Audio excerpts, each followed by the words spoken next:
So, I'm just going to say it. Sometimes I get very confused because I watch AEW and there's people yelling they don't have any stories, and then I see a bunch of stories. I don't know what's going on. I get by the time you see this, it may have all played out, but everything between MJF and Roderick Strong and Adam Cole and Orange Cassidy is all, I just had one of the best international title reigns ever, just because of how I use my body. Swerve Strickland just called out Hangman Adam Page for being lazy. Bryan Danielson just continues to be the best at, well, everything. It has brought about the conversation of how AEW operates backstage when it comes to creative, so let's talk about it, but also remember that unless you are Tony Khan, you don't really know. If you are Tony Khan, hey Tone, good to see you.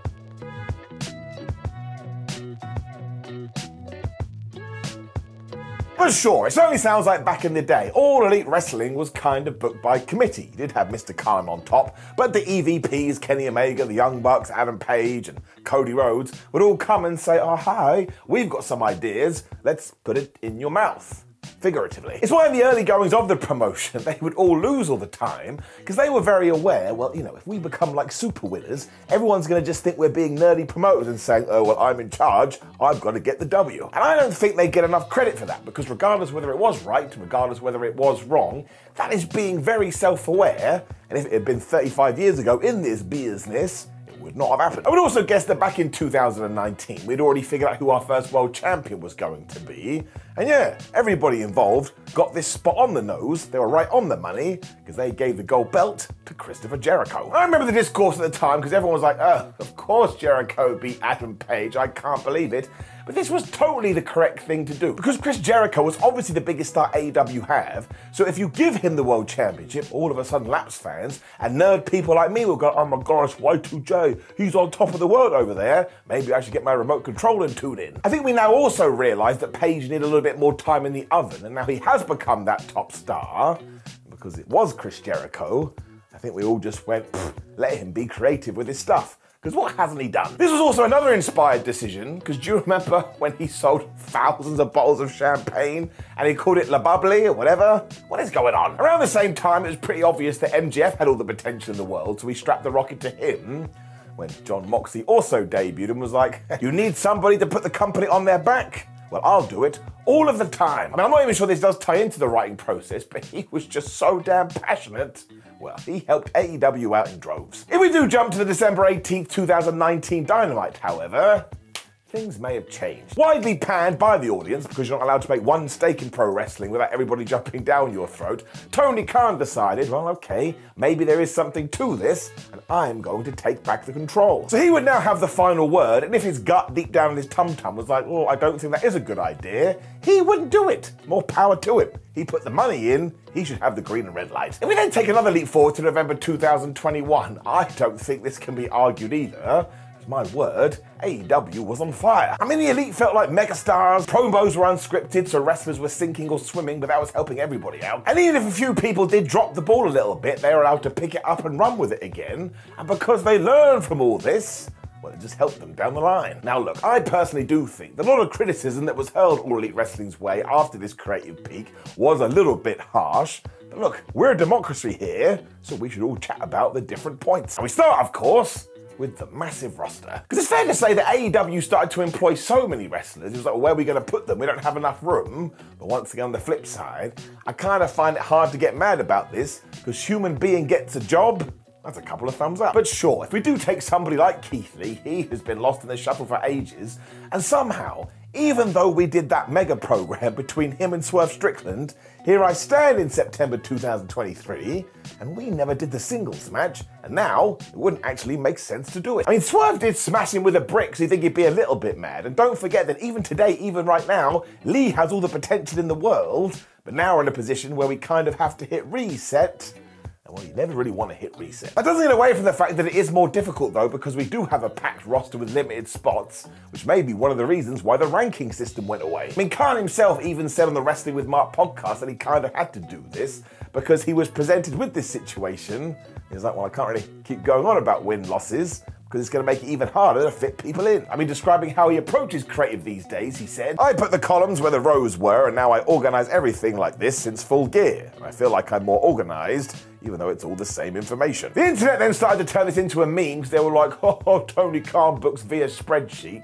But look, I do the Ups and Downs series here on What Culture, and I have some really weird approaches to that. You just gotta let some people cook. Also, let's be fair as well, and this goes for me too. Sometimes we have successes and sometimes we have failures.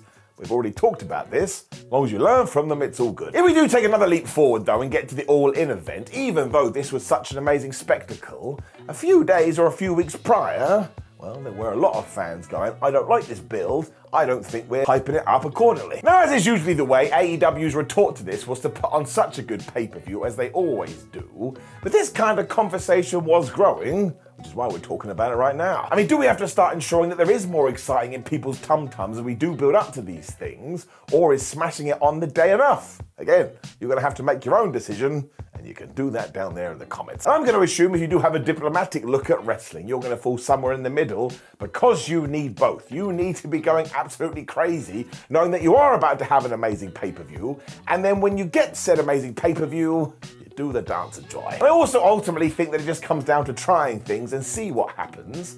Let's look at some of the company's top stars right now. MJF is totally on fire and sits at the tallest of all the trees.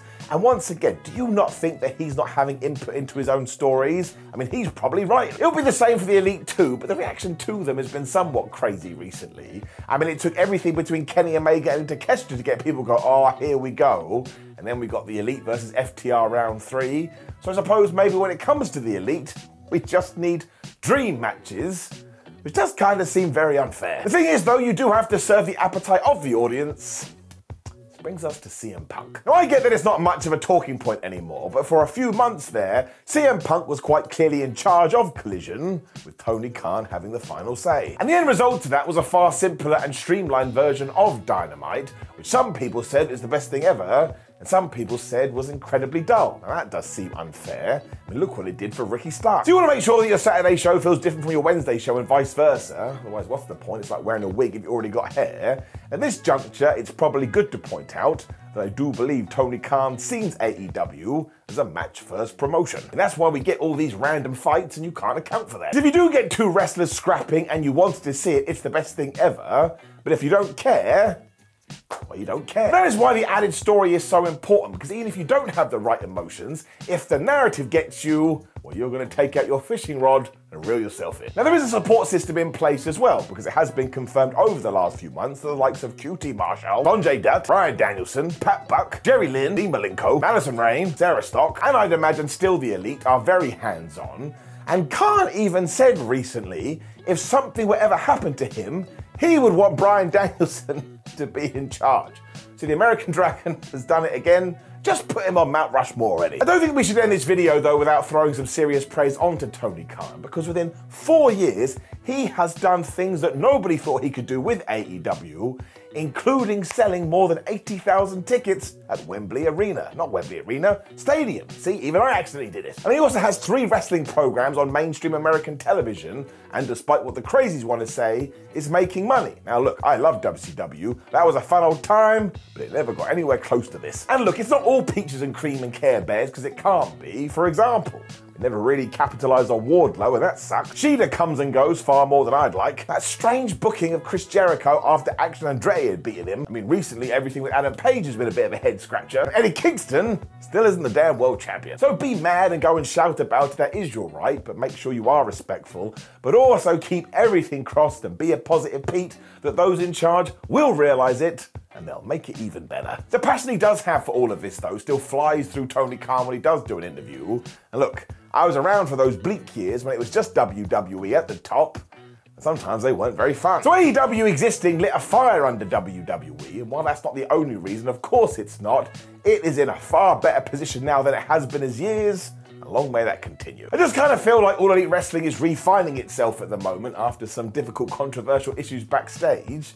And you never want that because it takes away from the wrestling. But the main focus always has to be on that and the creative content. Otherwise, you do blur the lines. Now look, when you're intentionally trying to do that, well, you go nuts. But when you're not, it's just all a little bit strange. The thing is though, All In was special, All Out may have been a better pay-per-view overall, and the dynamite that came out after those two shows set up so many stories. Well, like I said, I just took a smell of the air. I was like, man, this smells good. It also righted many of the mentioned wrongs that we have dropped in this video.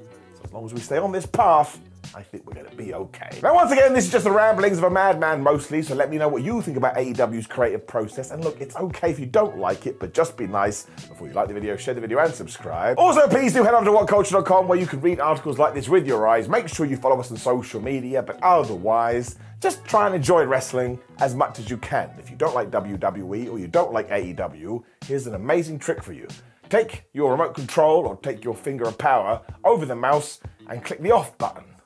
Then go and look at a bird or a giraffe or an elephant. Just think, man, nature is nice and everything is gonna be okay.